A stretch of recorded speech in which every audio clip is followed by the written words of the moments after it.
Monica POV. Darius, I whispered when his lips moved more aggressively than the last times. Tila ba mas nauuhaw siya ngayon, like he has gotten wilder this time. Mas mapaghanap din ang bawat halik na ginagawad niya, at ang kamay niya ay umaangat na sa aking likod. I want to touch you, napapaos ang boses ni Darius na sabi.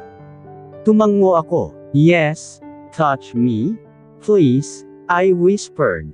I want you, Darius, really. Shut your mouth, baby. Stop testing me. Believe me, Monica, sayo lang ganito ang pasensya ko, mariing sabi ni Darius.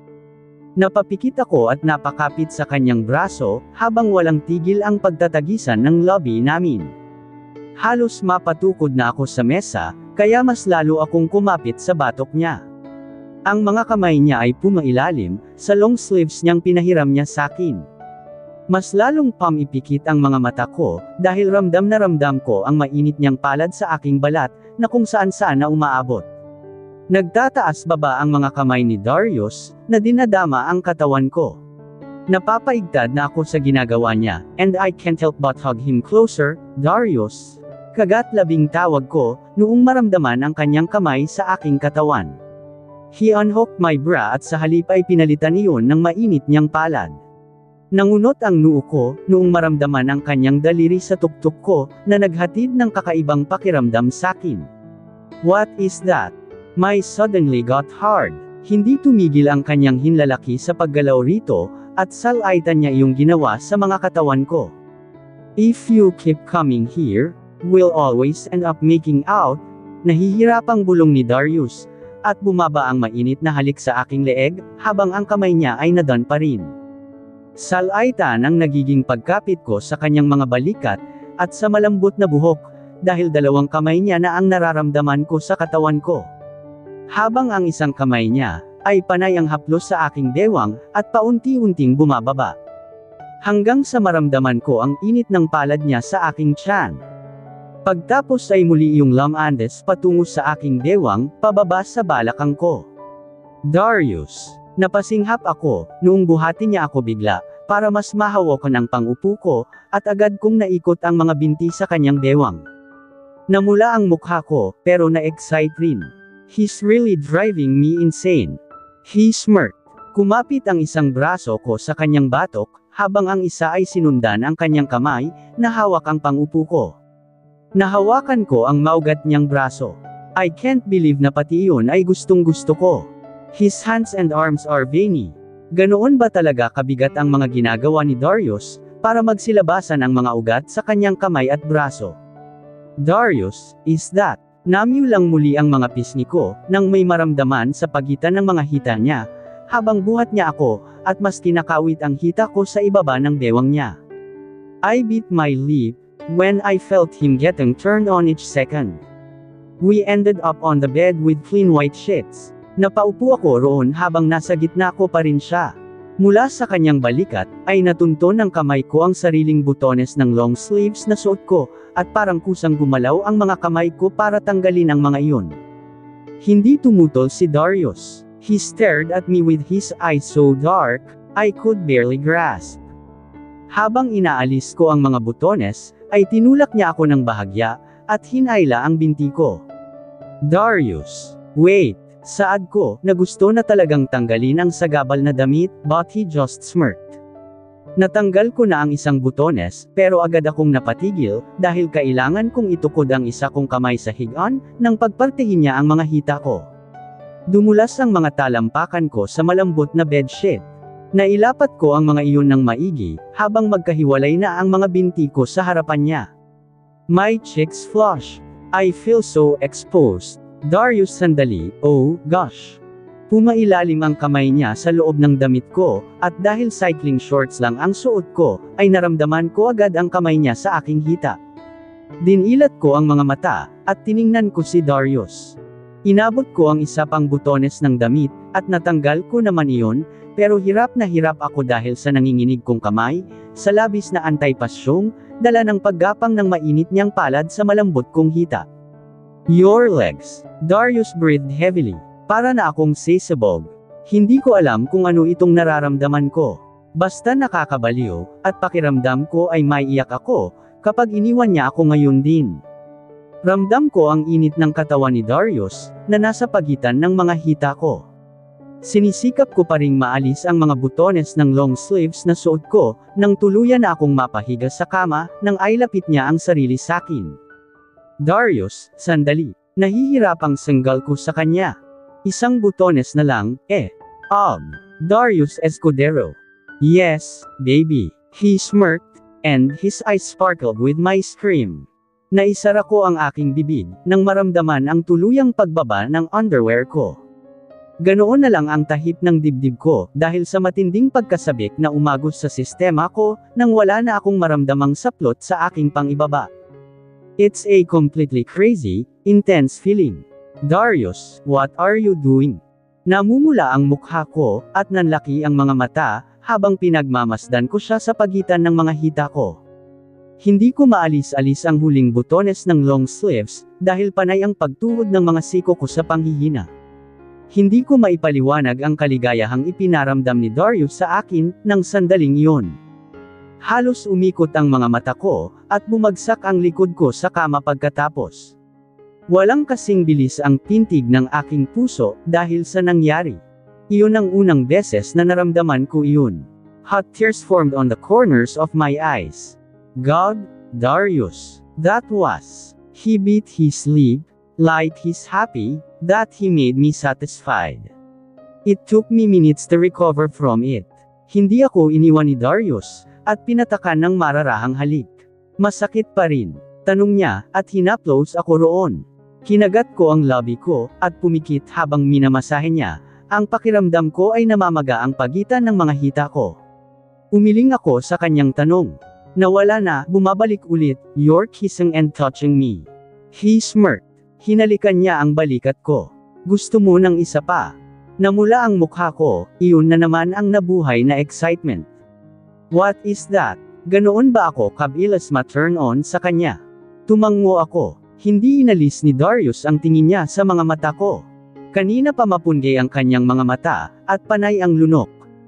His lips are so red, too. Pagtapos ay nagsalubong ang tingin namin. Sa susunod na ang iba, bulong niya at ngumisi. Kinagat ko ang labi ko.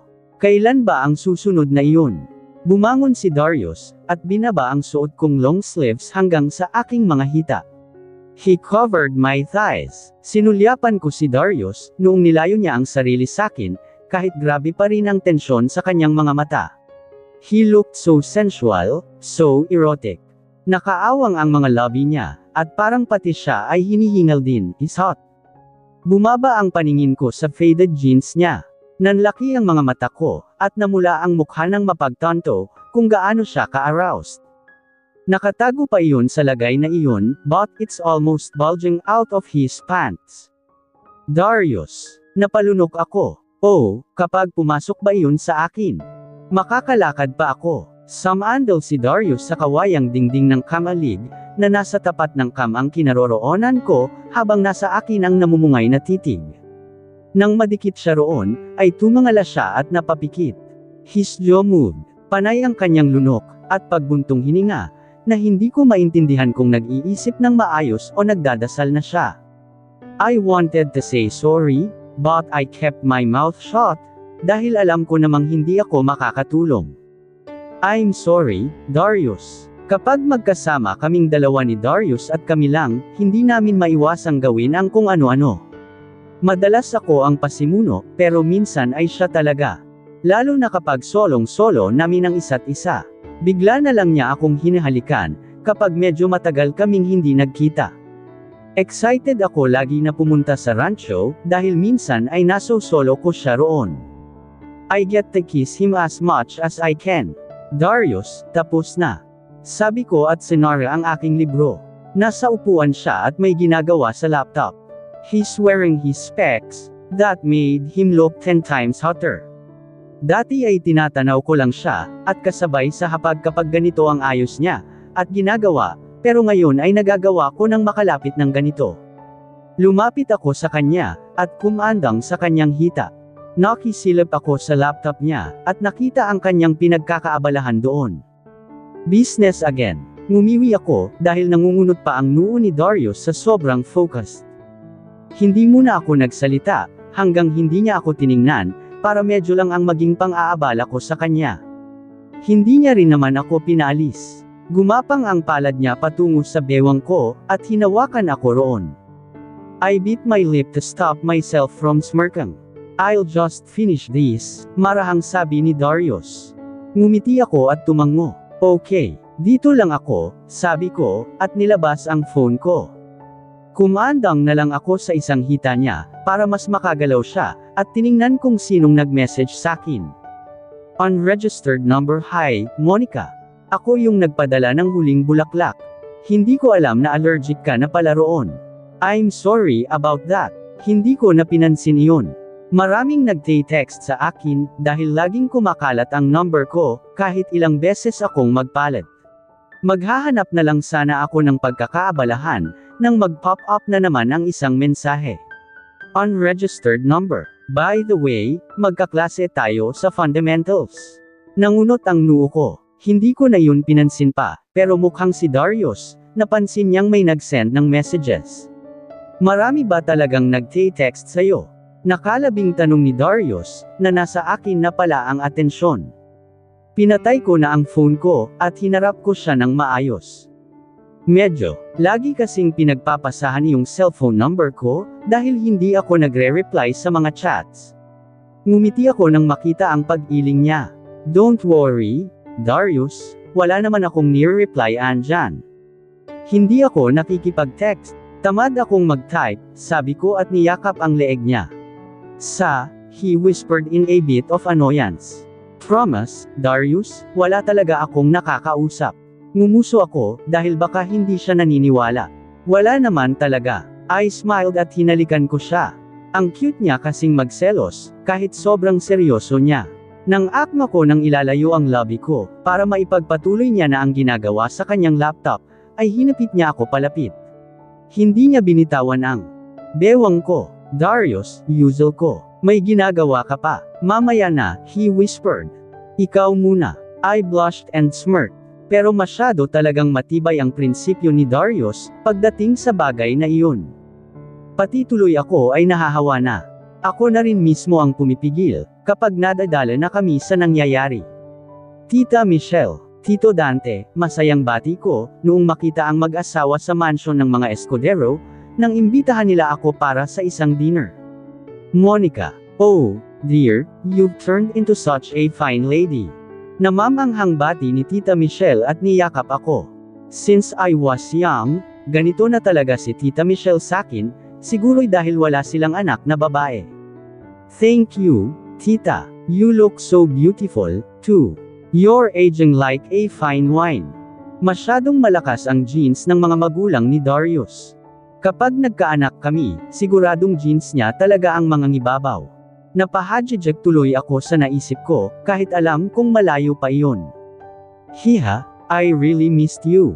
Saglit lang tayong nakapag-usap nang bisitahin namin kayo sa Maynila, sabi ni Tita Michelle, at hinaplos-haplos ang buhok ko.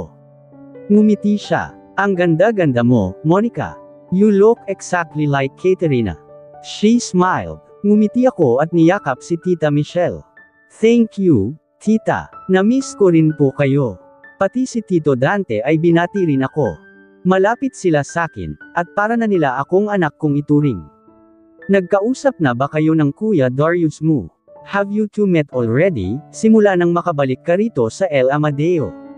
Tanong ni Tito Dante, nang tumuloy kami sa loob ng bahay nila. Naghanda talaga ako para sa sandaling ito. Kinakabahan nga ako ng matindi, samantalang dati naman ay hindi. Lagi rin kasing wala si Darius, noong iniimbitahan ako ni na Tita Michelle rito dati sa kanilang mansyon. Tumango ako kay Tito Dante. Yes, Tito. I've already talked to him. Tito nodded. Nagtawag na sila ng maid, at pinaupo na ako sa malaking hapagkainan. Speaking of, nariyan na pala si Darius. May tuwang sabi ni Tita Michelle, at nang magangat ako ng tingin, ay nakita ko na nga si Darius na kararating lang. Sinalubong siya agad ni Tita Michelle at niyakap. Anak, I missed you. How have you been? Medyo matagal din kasi ang naging out of town trip nila ni Tito, at ngayon lang ulit sila nakabalik dito sa El Amadeo. I'm fine, ma. Tinapik ni Tito Dante ang balikat ng anak. Si Tita Michelle naman ay lumapit na ulit dito sa hapagkainan. Maupo ka, Darius. I invited Monica here. Naisip ko kasi na wala siyang kasama rito sa El Amadeo. What about you go here every time, na may libre kang oras para sumabay sa dinner, Monica? Tanong ni Tita Michelle. Ngumiti ako at sumulyap kay Darius. Nagtama ang paningin namin, nang maupo siya sa upuang nasa tapat ko. Tumikim ako at ngumiti. Kung hindi busy sa hotel, tita, and besides, I don't want to interrupt here that much, formal kong sagot. Oh, that's fine, Monica. Busy naman palagi itong si Darius. Kung gusto mo ngay okupahin mo ang isang kwarto rito sa mansyon. We will not really mind, nakangiting sabi ni Tita Michelle. I just smiled, dahil sobrang kampante sila, na walang mamamagitan sa amin ni Darius. At Darius, masyadong malayo ang banibiyahe ni Monica patungong Laya. Bakit hindi mo siya ihatid lagi, kung may time ka naman? Nag-aalala talaga ako rito kay Monica. Nang tingnan ko si Darius, pinagmamasdan niya lang ako at tahimik. Ako na ang sumagot. Hindi na po. Nakakahiya naman kay Darius, sagot ko na bahagyang ikinatigil ng mag-asawa, at pati na rin ako. Maging si Darius ay napahinto ng kaunti. Nagangat siya ng tingin sakin. He bit his lip to stop a smirk. Oh, gosh. I mean, Kuya Darius is busy. At bukod doon ay mayroon naman po akong driver, bawi ko agad sabay ngiti. Kunwari na lang ay umismid ako kay Darius. I don't really need his help. Hindi pa rin ba kayo magkasundong dalawa? Kayo na lang palagi ang naiiwan dito sa El Amadeo. You two should get along. Ano pat para na rin kayong magkapatid, sabi ni Tito Dante. Walang sumagot sa amin. Nakita ko pa ang paghinga ng malalim ni Darius, sa kabahagyang nag-igting ang kanyang panga. Anyway, iho, kumusta ang planta? Tanong ni Tito Dante. Tahimik na lang akong kumain, habang hindi halos maalis-alis ang tingin kay Darius, at sa pinag-uusapan nila ni Tito. Maya-maya lang ay muling nagsalita si Tita Michelle. Oh, I forgot to invite Kemi.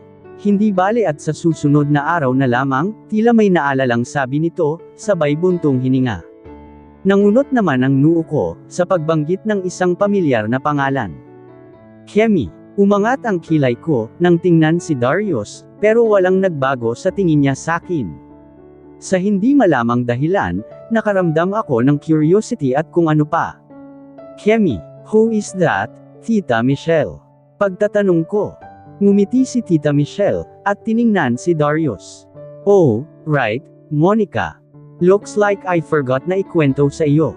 Si Kemi, anak ng mga Hermosa, nagmamay-ari ng isang real estate company, pero lumaki iyon kasama ang adopted parents niya rito sa El Amadeo. Isang malaking usapan, dahil nito lang ding nakaraan, nalaman ng mga Hermosa ang tunay niyang mga magulang.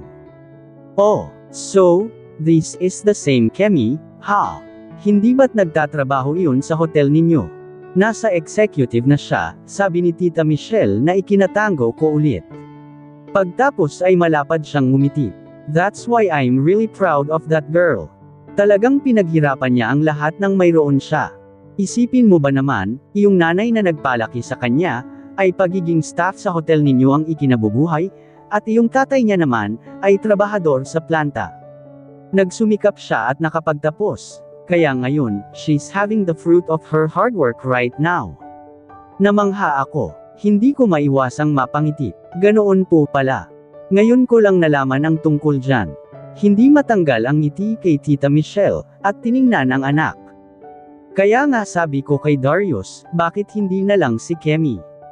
Besides, magkaedad lang naman sila. Doon na nawala ang ngiti sa lobby ko.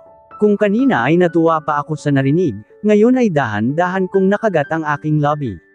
You're almost 26 now, Darius, at wala ka pa ring pinapakilala sa amin. Anak, you should stop working too hard, hindi maganda na ang career mo. Honestly, you should be marrying right now, ani Tita Michelle. Kahit si Tito Dante, hindi tumutol sa asawa. I still have a lot to do, ma, saad ni Darius. Tita Michelle sighed. Hay, nako, iyan ang lagi mong dahilan. Kemi is interested. At bagay naman kayong dalawa. Hindi ba, Monica? Belang sakin ni Tita Michelle nang initian ko lang ng hilaw.